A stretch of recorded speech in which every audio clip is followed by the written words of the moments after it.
Okay, let's unpack this. You hear things like one cryptocurrency is sort of quietly positioning itself to maybe outperform giants like Bitcoin and Ethereum. Right. Or, what if some analysis you found suggests potential price jumps of like over 1,300% by 2030 if certain things happen, of course. Yeah, those are pretty striking claims, and they come directly from the material you've provided for this deep dive. Yeah. Really highlights why Cardano ADA is definitely worth a closer look right now based on this info. Absolutely. I mean, it's a major player. And the sources you shared, they describe it as noteworthy for a few key reasons. Its focus seems really strong on scalability, security, and sustainability. And built on a very specific, almost methodical research-first approach. That comes up a lot. Okay, so our mission here, our goal for this deep dive is pretty clear then. We're going deep into your source material, all these articles and notes you sent over. Yep.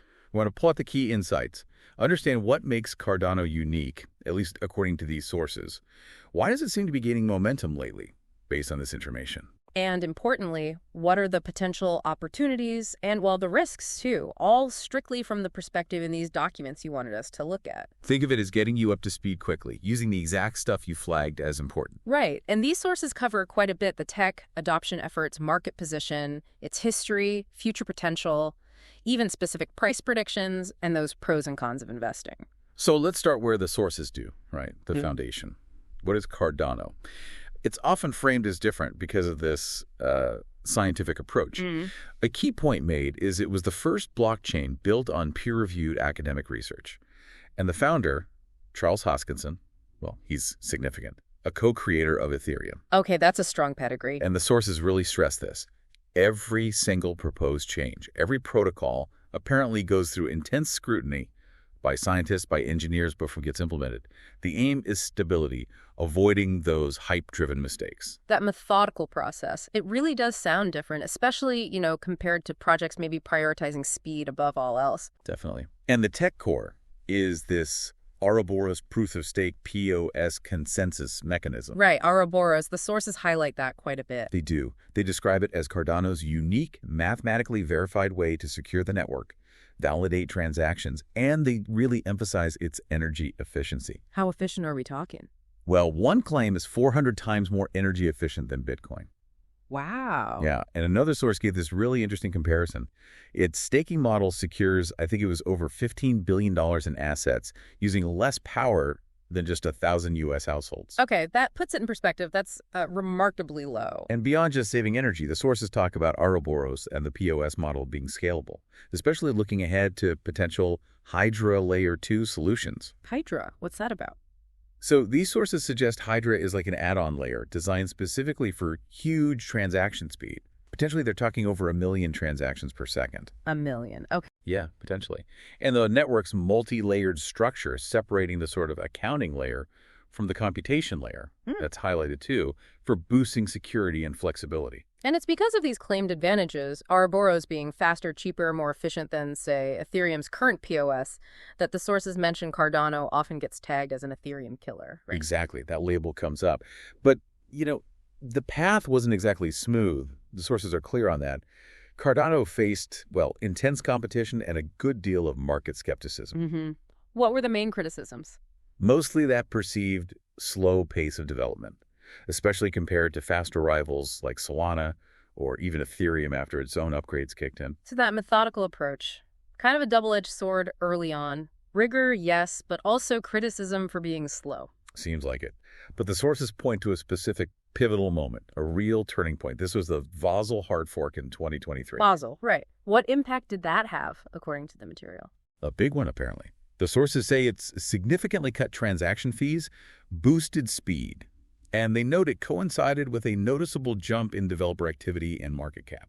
So more than just a tech update. Exactly. It's framed as proof that Cardano could deliver on its complex promises. It helped rebuild confidence, maybe attract some institutional eyes, and directly answer those critics worried about the pace. Okay, so Vasil was key. What's been driving momentum since then, based on what you found in these sources? Well, beyond Vasil, the material points to other tech advances. That Hydra upgrade potential for massive transaction volume gets mentioned again as crucial for scaling. Right, the million TPS potential. And also the Alonzo upgrade. That was the one that brought in smart contracts. Ah, so DeFi, NFTs, DAT apps, all that stuff. Precisely. Decentralized finance, non-fungible tokens, decentralized applications. Alonzo enabled all that, and the sources say it directly fueled growth in the Cardano ecosystem. And this growth isn't just theoretical, right? The sources gave actual examples. Oh yeah, numerous real-world use cases are cited as significant. They highlight efforts in DeFi for the unbanked. Like what specifically? Well, there's mention of World Mobile Token using Cardano tech for identity verification to help bring internet access to remote places. Yeah. And liquid finance is cited as Africa's first decentralized lending protocol. Interesting. Any government adoption examples? Yes, quite notable ones. Ethiopia's Ministry of Education using it for tracking digital IDs for, I think, 5 million students. 5 million. Wow. And Georgia have a land registry pilot program. The idea is using the blockchain to fight property fraud. Okay, those sound like substantial projects. There's also sustainable development stuff mentioned. Veritree, using Cardano for transparent tracking of tree planting, and Emergo's Agritech division tackling food fraud and supply chains. And the sources emphasize these aren't just tech demos, they're seen as solving real problems. Exactly. Problems that traditional centralized systems maybe struggle with. That's the angle presented. And these applications often come from partnerships. Yes, strategic partnerships are highlighted. The sources particularly point to Africa-focused deals with governments like in Ethiopia, Tanzania, and corporations like World Mobile. Okay. And underpinning all this, what about the community, the developers? Crucial factors, according to the material. Cardano is described as having a really strong, passionate global community, the Cardanians. The Cardanians, okay. And it consistently ranks high in developer activity reports. Lots happening around its Plutus smart contract platform. That's their native language for writing these contracts. And didn't one source mention something about staking? A high percentage? Yeah, over 70% of ADA staked, according to one source. That's significant because it directly locks up coins, contributing to network security and decentralization. It incentivizes people to hold and participate. Great. Okay, let's shift gears a bit. The market perspective. Based on your sources, where does Cardano sit? Consistently in the top 10 cryptocurrencies by market cap. So it has an established, significant presence. And trading it. Liquidity. Described as having high liquidity, widely available on major exchanges. So relatively easy to buy and sell if you're interested. And a key point for potential value is its limited total supply, capped at 45 billion ADA. Only 45 billion ever. That's the limit. With around 35 billion currently circulating, this creates potential scarcity, if demand increases over time. Basic supply and demand. Makes sense. And the tokenomics, how does that proof of stake model play into it? Well, it directly encourages participation. ADA holders can stake their tokens, delegate them to secure the network, and earn rewards for doing so. So passive income potential. Exactly. Seen as a key incentive for holding ADA long-term and helping the network. The sources also note a relatively decentralized distribution compared to some others, suggesting maybe a lower risk of manipulation by just a few big players. Got it. Okay, looking ahead now, what about the roadmap? What's next, according to this material? The roadmap is a big focus. It outlines upcoming phases. Basho is next, focusing heavily on more scaling and, importantly, interoperability, making it work better with other blockchains. And after Basho? Voltaire. That phase aims to bring in fully decentralized governance, giving the community, the ADA holders, direct control over the network's future decisions and treasury. So, handing over the keys, basically. In a structured way, yes. The long-term vision described in these sources is pretty ambitious. How so? For Cardano to become a go-to blockchain for dApps, for financial services globally, with a particular emphasis on adoption in developing regions, built on those core ideas of sustainability and decentralized control. And didn't one source make a particularly bold claim about mass adoption? Ah, yes. One source suggested Cardano is one of the few blockchains they see as genuinely ready for mass adoption now, and even put forward the idea it could become a top 3 crypto by 2025. Top 3. That's quite a prediction. It is. And like all predictions in this space, heavily dependent on execution and market factors. Which brings us neatly to the investment perspective, crucial for many listeners, I imagine. The sources touched on past performance. They did. Noting, significant price appreciation in past bull runs, but also high volatility. It hit an all-time high back in 2021, then saw major corrections. like the rest of the market, standard crypto cycles. And the price predictions. What numbers were mentioned in the analysis you reviewed? Okay, but vital to remember, these are projections from these specific sources based on their analysis. Highly conditional. Understood. Projections, not guarantees. Exactly.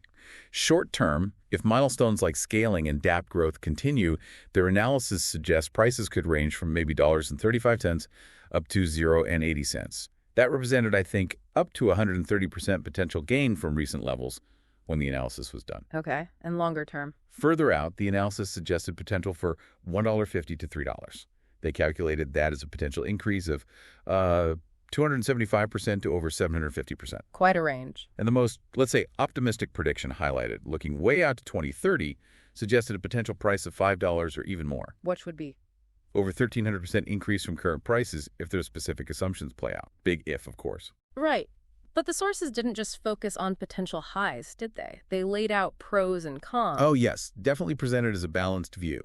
They detailed perceived pros and cons of investing in AD based on their analysis. Let's hear the pros first, as listed in the material. Okay, pros mentioned strong tech foundation, that academic, peer-reviewed approach seen as bringing safety and stability, earning passive income via staking, the growing ecosystem and real-world adoption, especially those developing world partnerships, the limited supply creating scarcity potential, the active community and developers, and moves towards regulatory compliance, which they suggest could lower risks and maybe attract big institutions. Okay, sounds like a solid list of positives. But what about the flip side? The cons or risks they highlighted? Also significant, cons listed include that historically slow pace of development, potentially limiting short-term gains and delaying growth versus faster rivals, intense competition from huge ecosystems like Ethereum or Solana, to the inherent market volatility of crypto, the uncertain path of actual large-scale adoption.